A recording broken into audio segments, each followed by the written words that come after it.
Good evening and welcome to the Way Out Show. I'm your host, Dane McCarthy, broadcasting to you from FEMA Region 5, deep in the bowels of the United Police State of Amnesia. Today is March 7th, 2014, and many years have elapsed since that amazing and dreadful day which took place on September 11th, 2001. And I imagine for some people, they're probably pretty tired of hearing about it. But I noticed that not a lot has been said about it recently. And 13 years have elapsed since that very clear, bright fall day with almost unlimited visibility, in which, as our leaders constantly remind us, America changed forever.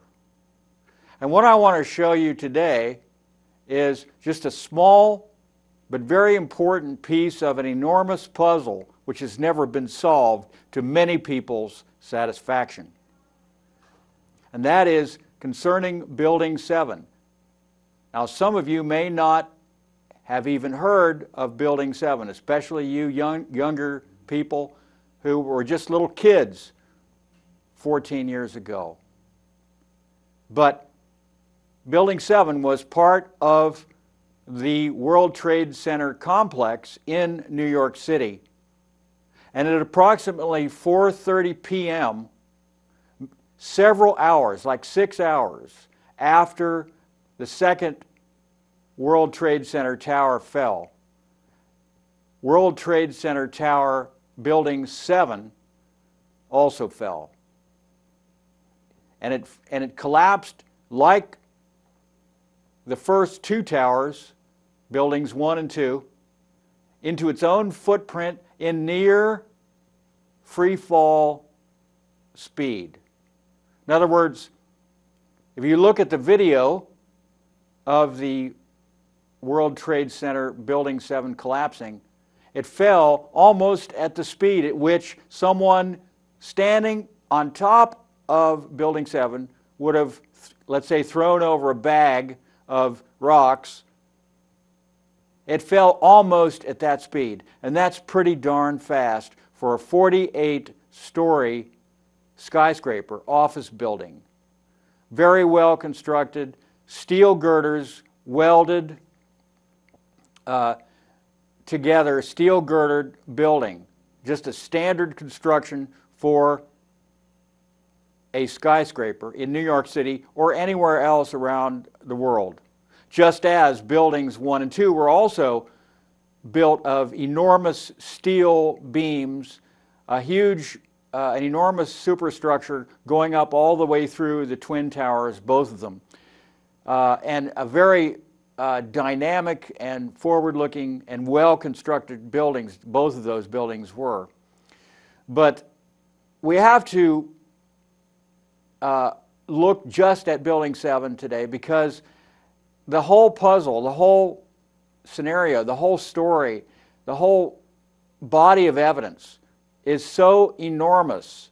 It's almost a virtual Mount Everest of evidence that shows that the events of September 11th, 2001 in New York City, and also in Washington, D.C., and also in Pennsylvania, were very much, in reality, very much different than they were reported by news organizations and the leaders around the world. And why is that important?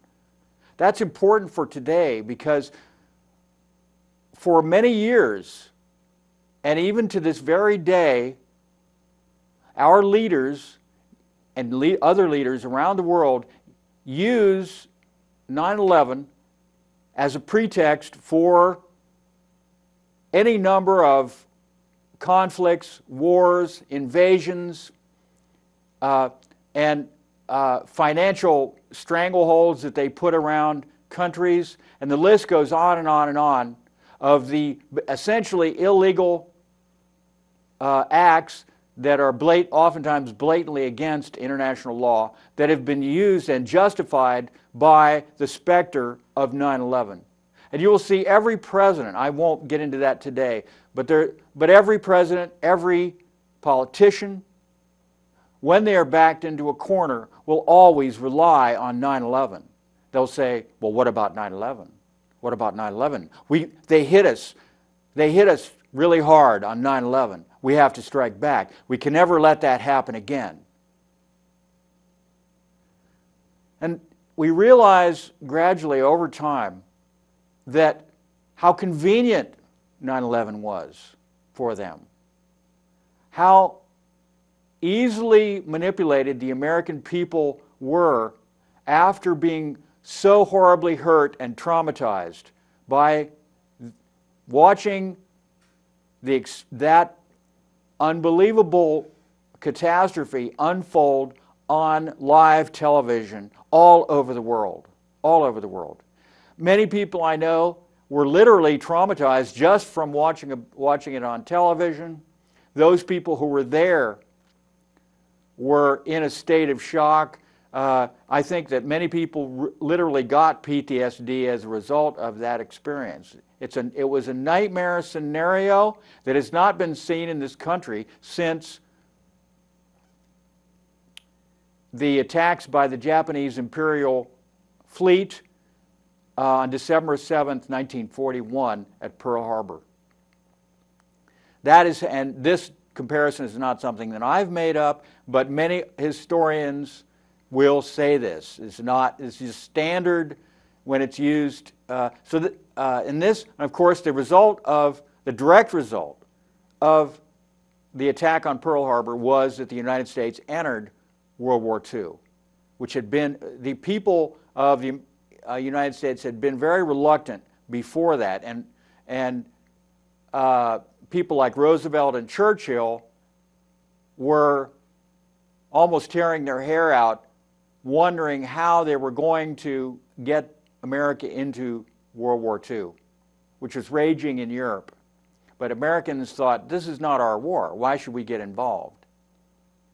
Well, the Japanese Imperial Navy provided the perfect opportunity and the perfect pretext to get into that war. And I won't go into that. There's some evidence that the top brass in Honolulu and in the Pentagon were aware that the Japanese Imperial Navy was approaching Pearl Harbor, but they did not inform most of the people at Pearl Harbor. The old battleships that were still there and sort of out of date, they got blown up. But a lot of those new fast-moving destroyers just happened to be out on that day. But that's another issue. Let's look at some footage.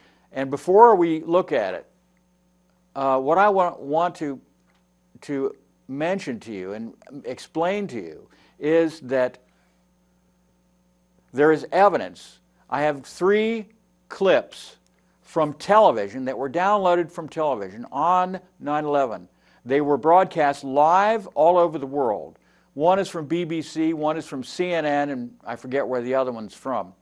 But there were newscasters who were talking about Building 7 as having already collapsed when Building 7 is clearly visible behind them. And one of the broadcasters who's giving an account of what he's observing actually turns his head around and looks, and he says, well, I guess it hasn't collapsed, even though he already said it just collapsed. So why would he say it just collapsed? He said he just collapsed because he was told to say that it collapsed. But there was a problem. There was a problem. In other words, the scenario did not play out the way it was scripted to, and they got behind for one reason or the other. Not everything went off as planned on 9/11, and these are not conspiracy theorists talking about Building 7. These are not people after the fact. These are the people talking about Building 7 on the day of 9/11. And we have to understand the enormity of just this piece of evidence. So let's put this up on the screen, and we'll go through the first one. Okay, so this is the first one, and I'm just going to be quiet and let you guys watch this. Let's put it up full screen and go, and turn it on and let the audience watch it.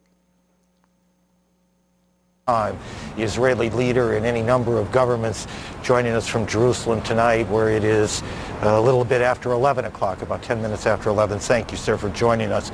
We are getting information now that one of the other buildings, Building 7 in the World Trade Center complex, is on fire and has either collapsed or is collapsing. And you, to be honest, can see these pictures a little bit more clearly than I.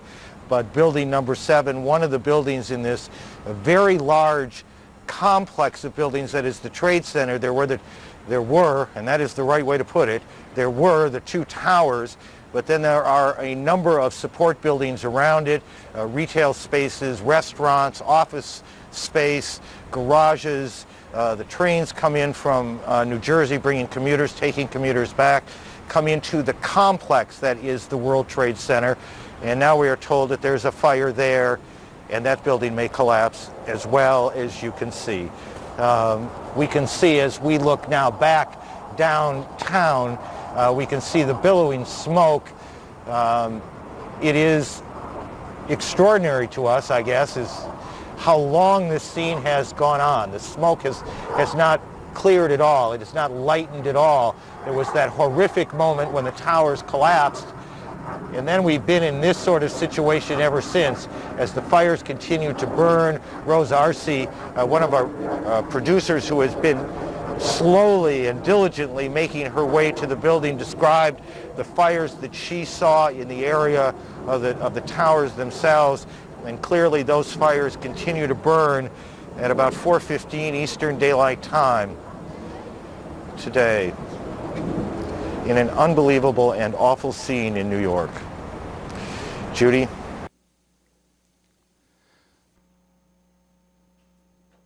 Okay, so that's the first clip.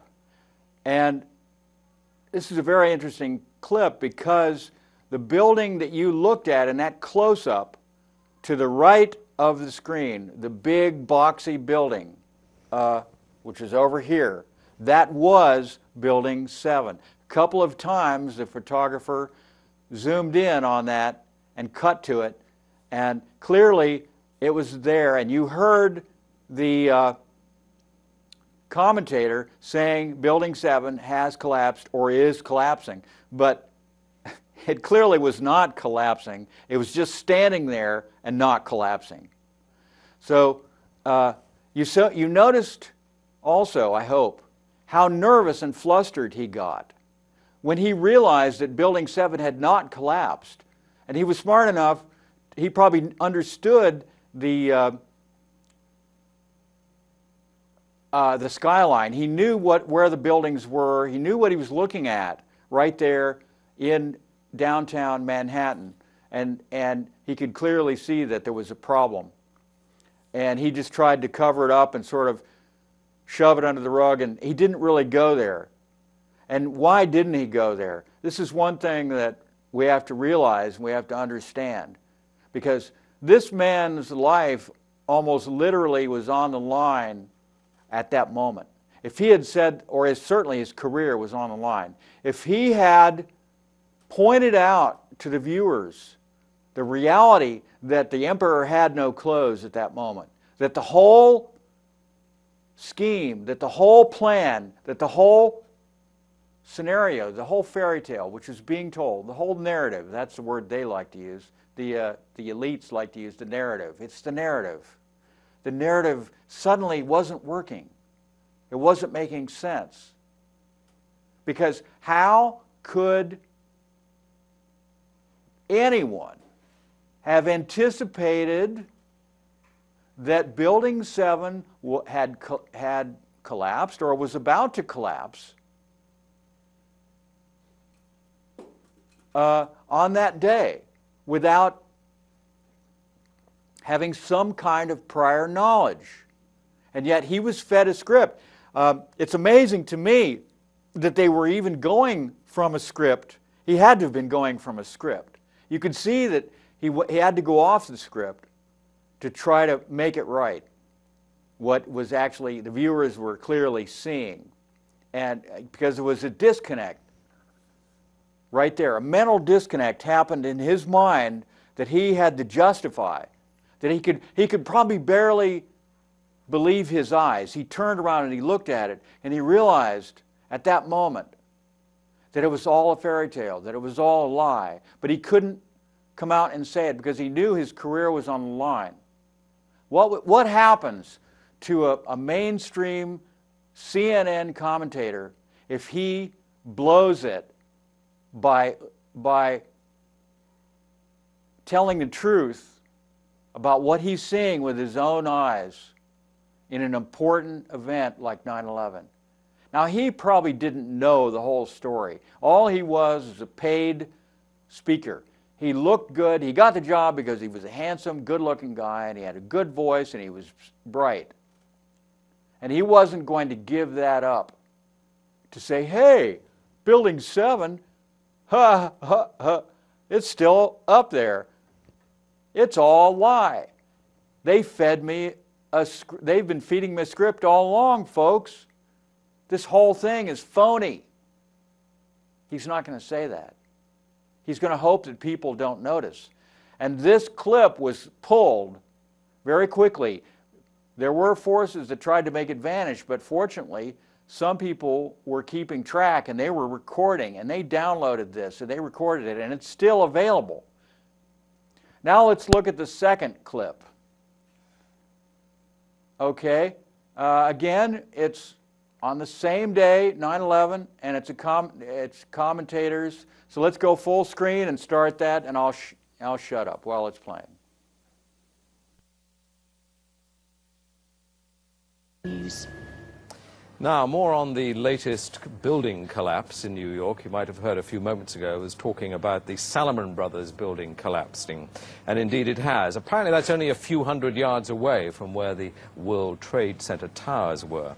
And it seems that this was not a result of a new attack. It was because the building had been weakened during this morning's attacks. We'll probably find out more now about that from our correspondent, Jane Stanley. Jane, what more can you tell us about the Salomon Brothers building and its collapse? Well, only really what you already know. Details are very, very sketchy. There's almost a sense downtown in New York behind me, down by the World Trade Centers, of just an area completely closed off as the rescue workers try to do their job. But this isn't the first building that has suffered as a result. We know that part of the Marriott Hotel next to the World Trade Center also collapsed as a result of this huge amount of falling debris from 110 floors of the two twin towers of the World Trade Center. As you can see behind me, the Trade Center appears to be still burning. We see these huge clouds of smoke and ash, and we know that behind that there's an empty piece of what was a very familiar New York skyline, a symbol of the financial prosperity of this city, but completely disappeared now, and New York is still unable to take on board what has happened to them today. Presumably there were very few people in the Salomon building when it collapsed. I mean, there were, I suppose, fears of possible further collapses around the area. That's what you would hope, because this whole downtown area behind me has been completely sealed off and evacuated, apart from the emergency workers. That was done by the mayor, Rudy Giuliani, much earlier today because of, course, the dreadful collapse of the Twin Towers of the World Trade Center. But New York, very much a city still in chaos. The phones are not working properly, the subway lines are not working properly. And we know that down there near the World Trade Center there are 3 schools schools that are being turned into triage centers for emergency treatment. And I know that over in New York Harbor, where the famous Statue of Liberty is, there's a field hospital where 1,500 people are being treated. And we have heard, though it's unconfirmed as yet, that 100 New York City police officers have been taken there as well for treatment. But we do need to confirm those figures for the officers. It's now, what, some 8 hours since the attacks. Is there any estimate yet available of the number of casualties in the World Trade Center? I think we can only go at this point with the words expressed by the mayor of New York, Rudy Giuliani, that it's too frightening to think how many there could be. We know that it's about almost 300 people on the airliners that were used in these attacks. But you've got to remember, this was 9 o'clock in the morning on a Tuesday morning. It's busy in downtown Manhattan, in the financial district then. The World Trade Center itself has 50,000 workers. There are tens of thousands of tourists who go up there every day. The figures are almost too frightening to contemplate. You can understand why nobody yet wants to put a figure on them. Listening to the mayor, Rudy Giuliani, a bit earlier, one of his messages was, business as usual. We won't let this get us down. But presumably, a lot of Manhattan people must have fled the city to Long Island to get away from possible further attacks?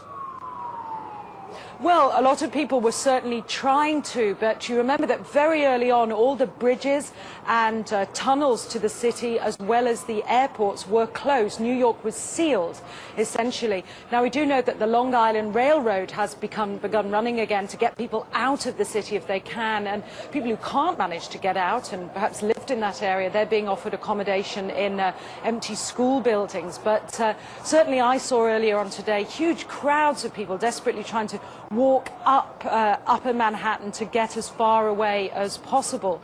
I think nobody really knows how to go or where to go, and you have to remember even now, I don't think people can sink in to people what's happened. We haven't for the past hour or so heard much from the people of Manhattan. You're with them there. I mean, what are they saying tonight after this catastrophic attack? As I said, many just cannot believe this has happened, and I've seen big burly men and women with tears in their eyes today, shaking their heads, wondering what on earth is going on. There was a sense of panic. Our reports from the scene were of people just absolutely horrified. And I've already seen some photographs of that a man took down in the downtown area, and it looks like the aftermath of a huge atom bomb or something, just full of debris and of like a white carpeting of snow from all the dust and rubbish that had fallen. I don't think people can comprehend. They certainly have lost any feeling of safety. There's still a great pride in the city. People are determined to fight back, but a great sense of shock and loss. People keep looking at the sky, for example, where you can see the plume of smoke, and say, when that's gone, it won't be there anymore. Our Twin Towers won't be there. Such a symbol of New York. Are they talking yet about revenge and what the government should do to counter this threat, or are they numb still? I think people are still numb, and I don't think people are talking about revenge in that way at all yet. I think people are still too traumatized. We don't know how many people have been killed.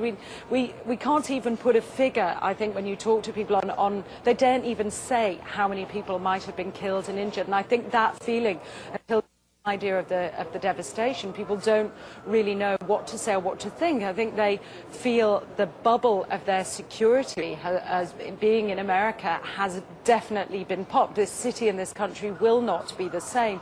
But they don't really know where to turn. That's the very sad thing. I think there's going to be a lot of very, very traumatized people that has hit them very, very hard. Jane, I think many of us, when we heard the news, perhaps on the radio earlier today, were completely flabbergasted by it and just couldn't comprehend it. I mean, it almost sounded too far-fetched. I was wondering what it's felt like for you being in Manhattan. Well, unfortunately, I think we've lost the line with Jane Stanley in Manhattan. Perhaps we can rejoin her and follow that up later.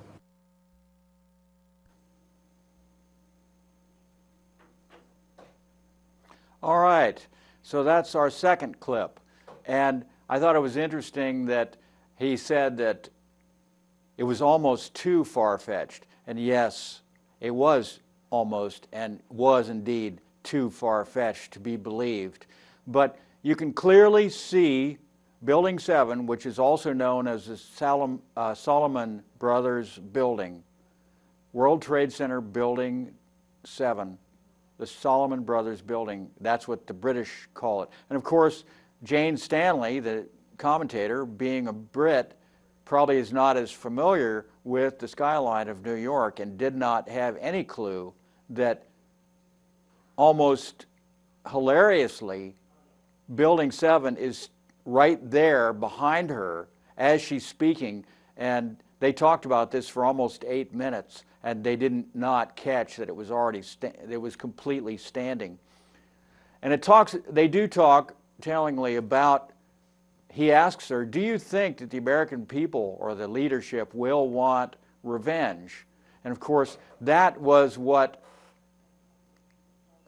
the whole event very much was about, because within a few minutes after the planes struck the Twin Towers, there was calls for revenge by the U.S. leadership, George W. Bush and others who were involved, deeply involved in the whole scenario, bringing it out. They had commentators on television who were saying this is clearly the work of Osama bin Laden. They did not hesitate to begin to direct the minds of the American people in the direction of Osama bin Laden. He was the patsy. He was the fall guy. He was going to be the boogeyman and the villain, the evil doer, the guy with the turban and the beard who's a foreigner and a Muslim. You know, there's scary Muslims that the wrath of the United States would be directed against for the minimum of the next 10 years. You know, here we are all these years later, and these wars are basically still going on. Iraq is still a completely chaotic, murderous, and deadly and poisoned place to live. Afghanistan is just a complete collapsed state of warring criminals, warlords who are executing people and having favorites, and the government in Kabul, which is basically doesn't even extend beyond the outskirts of Kabul to any really important degree, but is absolutely taken over with narco trafficking, with abduction, with murder, with absconding, with literally billions upon billions, untold billions of the dollars provided to Afghanistan by the American people. And believe me, many of the American officials benefited financially from the fallout from 9/11 as well. What we see today as a surveillance state, because more and more the media, the mainstream media even, is admitting that we now live in what's called a surveillance state. They don't use the term police state because that would probably evoke unpleasant memories of past police states such as the Soviet Union and the GDR, the German Democratic Republic, with the notorious Stasi, as well as the Nazi police state with its Gestapo. But the evolution since 9/11 of the American experiment has gone deeply and dangerously awry, and now has arrived at the very beginnings, the nascent beginnings of an actual police state, but which is called the surveillance state. And are there police? Yes, there are police. Are there military who are more and more becoming one entity with the police? In other words, the military start looking more like police, and the police start looking more like military, and they get closer and closer together until eventually they become one entity. And it's a process, and we're seeing that process unfold. And people in America in very high places, some of them are applauding this because, after all, you never know when we might get hit like we did get hit on 9/11.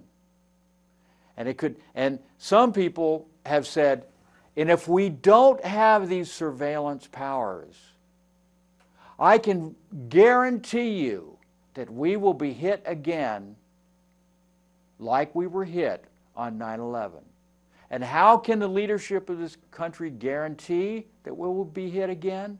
Because they were the ones who were responsible for 9/11. I'm not saying Obama was, but others were.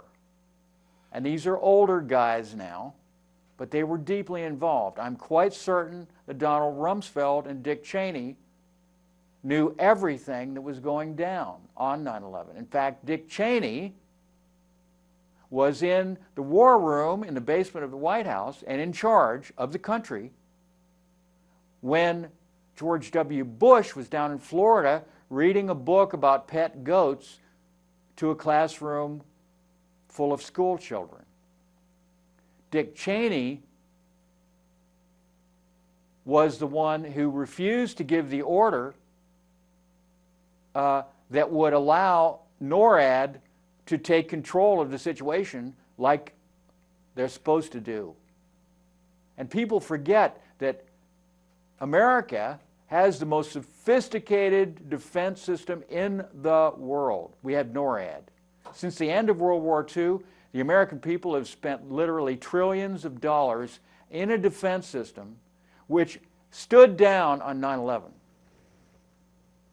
There was no response. There were a few jets sent off on a wild goose chase on 9/11. There was one jet that actually did the right thing, but it was hushed up.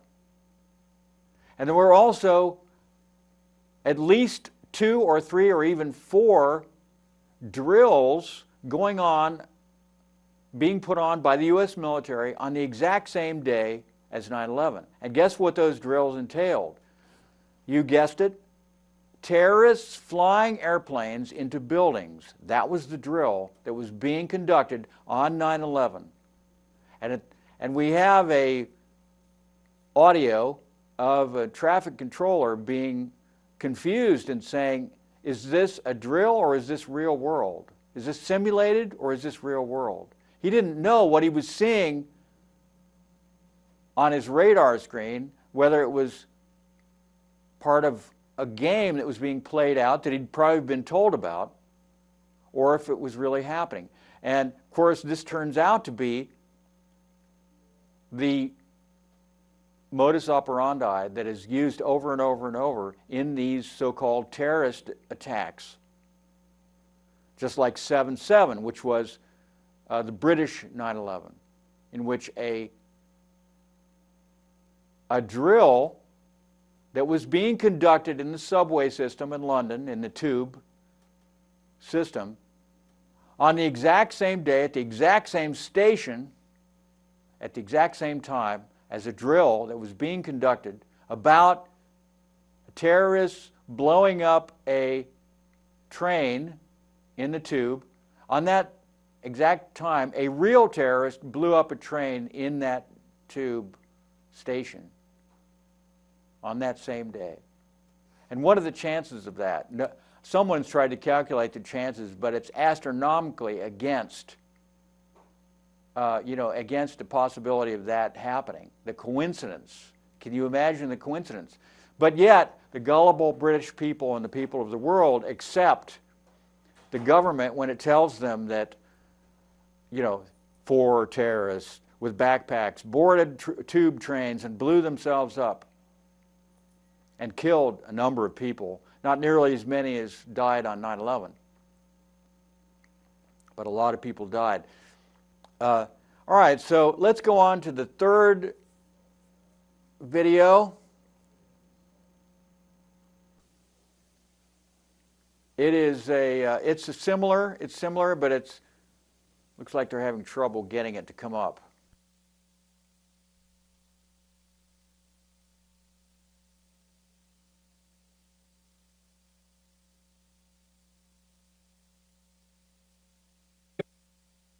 Programming in Russia, in Germany, in Japan has all been stopped. They're taking these live pictures. The Prime Minister, Tony Blair, has said we can only imagine the terror. He broke into his TUC. He was due to address the TUC conference today. He broke off from what was to have been his address to give his deepest condolences to President George Bush and the American people. The Prime Minister said the attacks were acts of fanatics who are utterly indifferent to the sanctity of life. Such terrorism is the new evil in our world today. And it was the duty of democracies to come together and fight it together to eradicate this evil completely from our world. Those are the words of Mr. Blair today. We're seeing now the live picture of the World Trade Center. We understand that one of the Twin Towers has collapsed entirely. We have eyewitness accounts of the incidents. Then like 20 minutes after, I just saw another plane coming on the backside, making a huge turn and then hitting the other tower. Where was the first plane coming from? From north. What did the plane look like? Like a 737, like a jet plane. Like a jet plane, I mean, like a normal plane, commercial plane. Did it appear to be veering out of...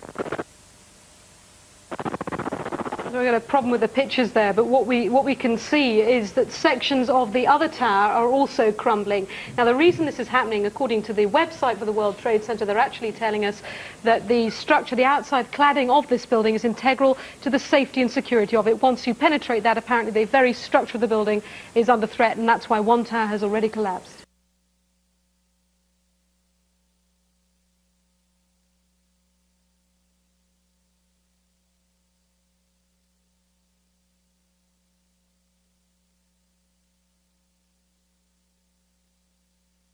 What we can see is that sections of the other tower are also crumbling. Now, the reason this is happening, according to the website for the World Trade Center, they're actually telling us that the structure, the outside cladding of this building is integral to the safety and security of it. Once you penetrate that, apparently the very structure of the building is under threat, and that's why one tower has already collapsed. You can see now a live picture of the billowing smoke from the collapsing second tower. It is completely enveloped in smoke. It is on fire, and we understand this other tower is also in a situation of near collapse. We are told that the collapses are continuing, that the damage that was made by the two planes hitting the Twin Towers. First, one of the Twin Towers, we understand, has collapsed entirely. We understand that the second Twin Tower, there are also collapses there. We are looking at the live picture, the Twin Towers in New York. I can also tell you it appears to be there is a major terrorist attack on a series of incidents in the States. A car bomb, we understand. Yeah. A car bomb has exploded outside the State Department in Washington. That's from a senior U.S. law enforcement official. Do we know any more about that? Well, all we know is that there was a warning for further explosions. One has gone off in a shopping mall in downtown area of Washington, D.C., and we've just got reports. This came from Associated Press, and News Alert's flash, which has come to us. Washington, D.C., car bomb explodes outside State Department, and that's from a senior U.S. law enforcement official. So this is, I think, the fifth explosion that we've had in the last 2 hours. Now, what you're watching there, this is the live picture. There has clearly been another. Now, we're in the process of seeing the other tower. It would appear that the second of the Twin Towers has actually collapsed. Let's see these pictures as they're developing. What you're seeing here, when we went on air, we had two towers, Charlie, the Twin Towers of the World Trade Center. One has already collapsed. Now the second, Tower 1, which does have an antennae that most people go up to the top to be able to see a view of Manhattan, this one has also in the process of collapsing. I cannot imagine how frightening and the scenes are on the streets of Manhattan right now, because they were in a process of desperately trying to evacuate it. Okay, so what is interesting about this particular live video feed from 9/11 is what they're saying about the buildings as we look at them burning, and they say they're in the process of collapsing. But then they cut to a close-up of the building, of one of the Twin Towers, and you see that it is not in the process of collapsing. It's burning, but it's not collapsing. And why would they keep saying it's about to collapse, it's about to collapse, it's about to collapse? This is to prepare people for the scripted collapse that maybe the commentators don't know, but that it's about to collapse, but they're basically reading from a script. And they know what they're supposed to do, and they're very well trained, and they do it, and they do their job. And you notice how disconnected that they are from it, how as if there is a barrier between them and the reality. We see suddenly 110-story building collapse before our eyes in that video. And you saw how fast it went down. It went down in under 10 seconds. This is almost free fall speed. And remember, this is a steel girder constructed, very strong building. It was made, both the Twin Towers were made to flex in the wind, because the winds are very strong that high up. I was up in one of the Twin Towers, went up with my son many years ago, and these were enormous buildings. You just cannot imagine. They're taller than the Empire State Building, which for many years was the tallest building in the world. And for them to collapse like that we just saw is absolutely impossible without massive amounts of explosives in those buildings to bring them down at that speed, and a total straight down collapse just like that, boom. And it's all done, it's called controlled demolition, and it's all done with computers, and there's only a few companies in the world who have the technology to be able to do that. And one of the Bush brothers happens to have one of those, be in charge of one of those and own one of those companies. But you know, this is the type of thing that you have to take into account when you're talking about a 9/11. Is this possible? And I believe it was Sherlock Holmes who said, once the impossible has been ruled out, once the impossible has been proven, you know, that it's not that then whatever is left, no matter how improbable, must be the truth. And this is the attitude that people must take when they look at what the scenario is being, whatever scenario is being fed to us as the gullible and willing masses, the public, who are supposed to be in a trance-like state and just willing and uncritical consumers of information.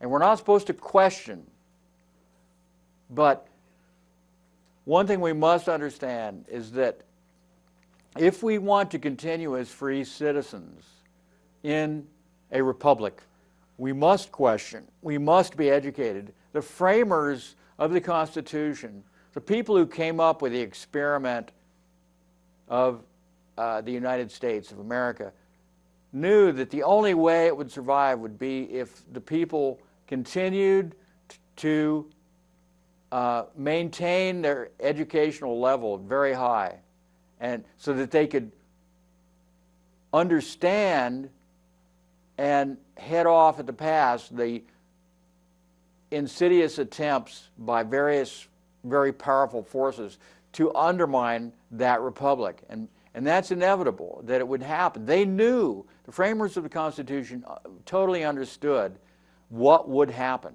And many of them had doubts of whether the American people were up to the challenge of keeping their Constitution and their freedom.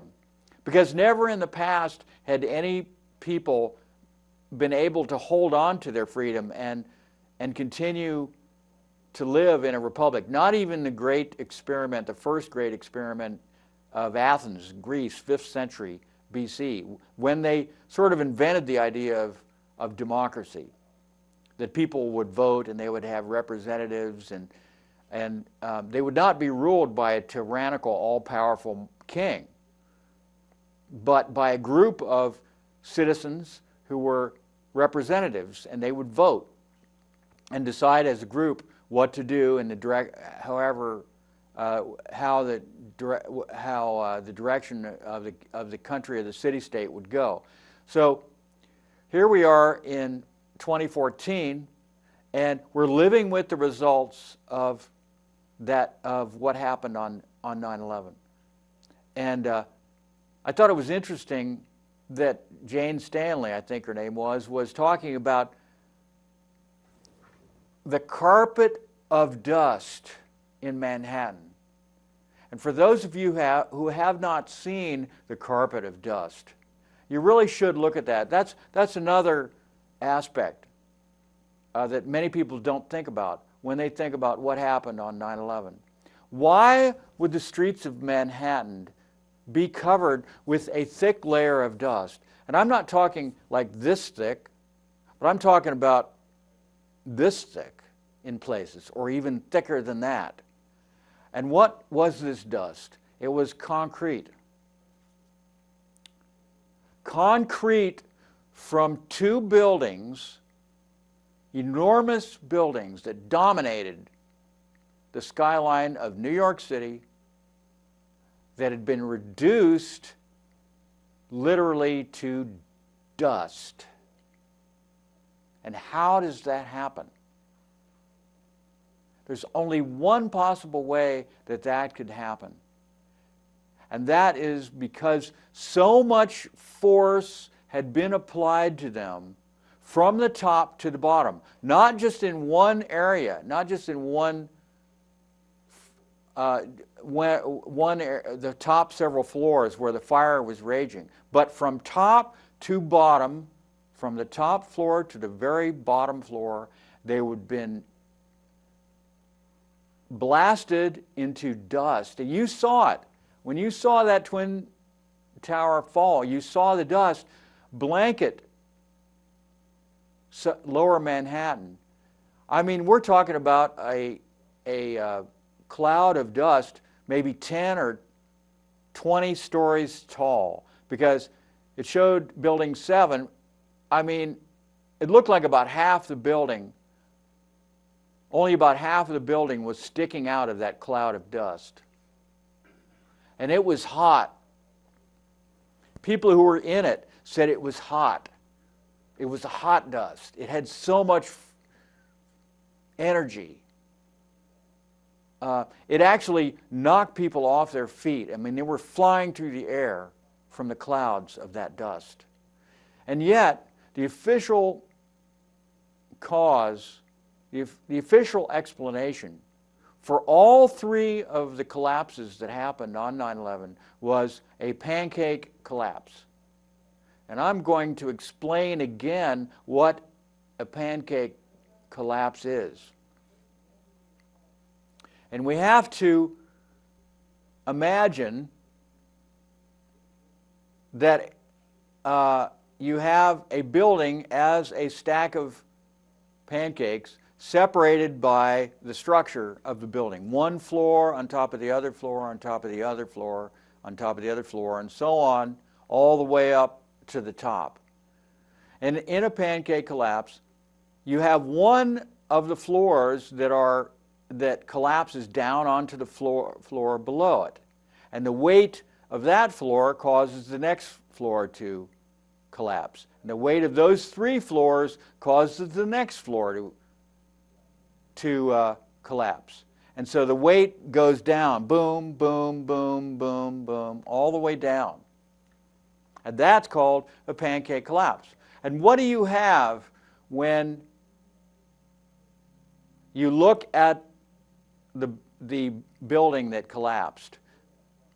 you have a stack of floors, and if there were people in those floors, on those floors, they will be in between those floors, smashed, dead, most of them. In earthquakes, you get a pancake collapse sometimes in concrete or stone buildings. A lot of times third world countries have pancake collapses because, well, they're maybe corrupt. The contractors are corrupt. They're using inferior cement. They're using inferior steel. They're not making them strong. And when the earthquake comes and it shakes it, the weakest spot causes it to come crashing down to a pile. And what you have left when you're done is a stack of pancakes. But if you look at the pile at the base of where the Twin Towers stood, and also Building 7, you will see, well, not so much Building 7, but definitely the Twin Towers. Building 7 was more of a traditional collapse, a traditional controlled demolition, which you can see over and over and over again in buildings, because they oftentimes videotape them or film them. And Building 7 went down in the same way. It's an internal collapse. It causes the building to implode and fall into its own footprint to a very neat pile. But you don't get these clouds of dust like you did from the Twin Towers. Just unbelievable. It was that pile, it was left over from the collapse of the Twin Towers, was really not that big. And why is that? Because most of the Twin Towers were spread all over Lower Manhattan. And you had asbestos. There was a lot of asbestos in the Twin Towers. That was because they were built just before the scientific findings about the poisonous qualities in asbestos. They would give you asbestos, which could give you lung cancer. If you breathed in the fibers, they would just stick in your lungs and irritate until they finally caused cancer. And so the newer buildings were not allowed to use asbestos insulation. And in fact, the Twin Towers were supposed to be scrubbed of asbestos, but they were not, because it was just too expensive to do it. And in fact, the Twin Towers, when Larry Silverstein got the lease for the Twin Towers a few months before 9/11, he had quite a problem on his hands, because he was mandated and required by law to get that asbestos insulation out of the Twin Towers. And they were filled with asbestos, inside the structure, deep inside the structure of the Twin Towers. So, interestingly, Larry Silverstein got a huge insurance policy against terrorism attacks just a few months before 9/11, and then when the Twin Towers went down due to a terrorist attack, he came out looking really good, because he got $7 billion paid to him by the insurance company, because, hey, guess what? Both towers went down because of a terrorist attack. Just as he had gotten the perfect insurance to cover. It was, one of the reasons why the Twin Towers went down is because they were not really making very good money. They were kind of like white elephants. There was a lot of empty office space in the Twin Towers. There were also a lot of people who were not there on the day of the collapse of the Twin Towers. But a lot of people did die anyway. But a lot more could have died if a lot more people had been there. You could say 3,000 people died, but a lot of people were actually out that day. They didn't come in to work for whatever reason. And some of those reasons are pretty suspicious. They may have been tipped off.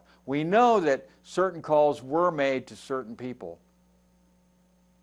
high-level people, like don't come to New York on this day, this type of thing. So, and again, people are going to say, but how could you keep something a secret like this long? How come everyone doesn't know about it? Well, there's a psychological reason for that, and there are also teams in place to make sure that people don't, who are high level and will make a difference. You know, like the President of the United States is not going to come out and say, hey, 9/11 was an inside job. We just found out. We got the truth on it. That elements of our own government were responsible. And we are going to go out and rescue. I mean, we're going to arrest Rumsfeld, Cheney, et cetera, bum, bum, bum, bum, bum, all these people involved. We're going to bring them in. We're going to try them. We're not going to see that happen. Because then the entire facade would collapse. The reality that they're creating for us, just like in the movie The Matrix, would collapse. And they don't want that because they're part of it. So that's all there is for today. You have a great weekend and sleep well, friends.